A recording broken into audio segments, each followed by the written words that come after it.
Oke, terima kasih atas waktunya Ibu.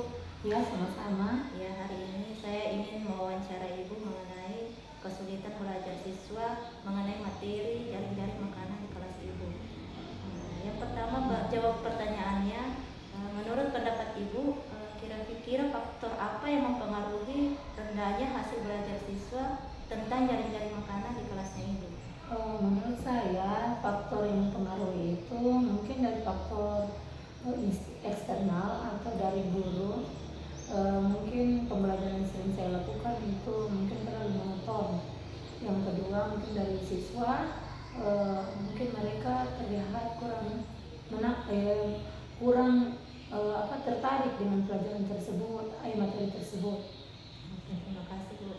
Pertanyaan kedua, metode apa yang paling sering digunakan untuk materi jaring-jaring makanan ini?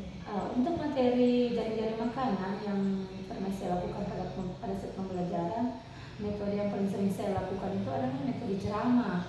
Mungkin ada sesekali metode demonstrasi saja. Baik.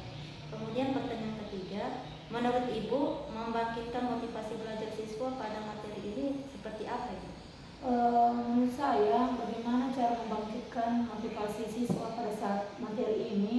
Menurut saya mungkin ada beberapa hal. Yang pertama itu mungkin saya metode mengajar yang saya lakukan di kelas mungkin harus diubah, tidak monoton seperti yang biasa saya lakukan.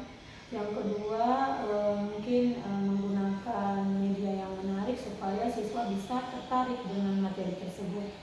Terima kasih Bu. Kemudian pertanyaan keempat, menurut Ibu metode apa yang paling ideal untuk meningkatkan motivasi belajar siswa?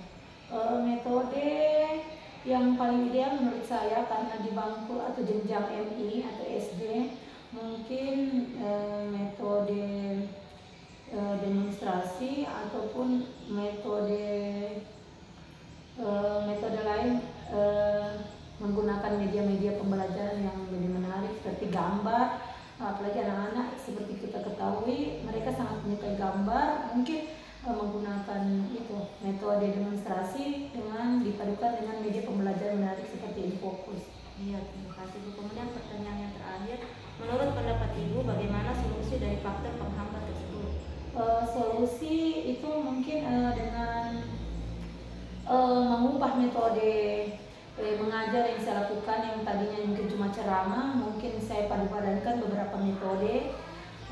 Kemudian itu metode ceramah, mungkin saya tambah dengan demonstrasi, metode misalnya metode seperti yang lain, yang maksudnya mengkolaborasikan beberapa metode, tidak hanya satu metode saja.